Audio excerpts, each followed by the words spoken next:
A bizarre, unfounded, malicious conspiracy theory has shifted from the message boards to the mainstream. QAnon has really moved from what was a bunch of kind of misinformation in general to actually planning different types of violence in the real world. And now the world's most popular platform is trying to stop it. But can QAnon be contained? Well, first, let's deal with what it is. QAnon's a conspiracy theory movement built around two central false beliefs. One, that Q is a powerful person, perhaps even President Trump, who posts clues to guide followers towards the truth. And two, that President Trump is waging a war against Satan-worshipping paedophiles among the world's elite. A complete lack of evidence hasn't stopped QAnon.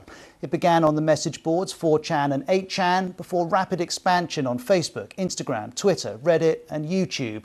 And during the pandemic, interest has surged. In response, we've seen the platforms take action. In July, Twitter banned thousands of accounts.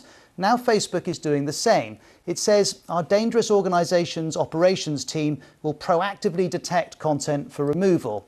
And note the name of that team. Facebook considers QAnon dangerous. Twitter says it wants to prevent QAnon causing offline harm.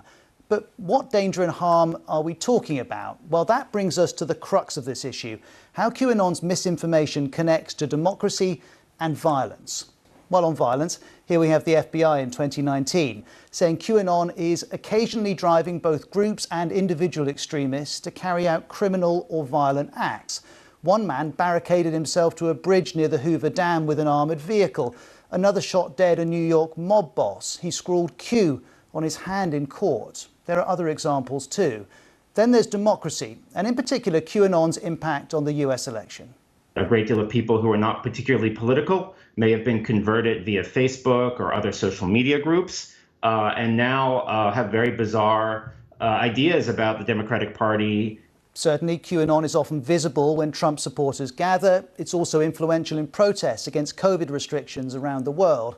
QAnon's misinformation is definitely impacting America's democratic discourse, but containing it, well, that looks close to mission impossible. You suspect Facebook is well aware of this. Its statement on closing QAnon accounts says this work will take time and will continue in the coming days and weeks. I'd add months and years to that, for four reasons. First, QAnon's messaging and location constantly evolves. Honestly, they're up against an idea, and it's going to be a bit of a whack-a-mole, I think, all across social media for quite a while. Second, there's no agreement on what online content is okay.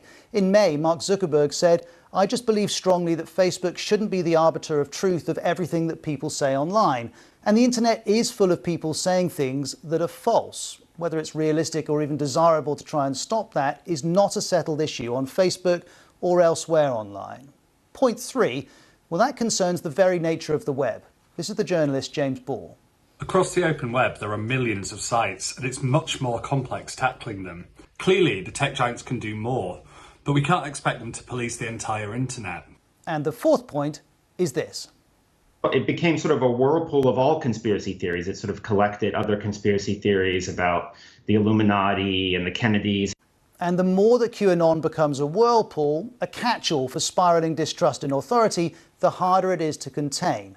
Meanwhile, the QAnon story has reached this perhaps inevitable moment. The New York Times reports QAnon believers say being banned from Facebook is proof of the conspiracy, which of course it isn't, but the ban and their reaction to it is proof of the strength of their convictions and is another reason why containing their movement remains profoundly difficult.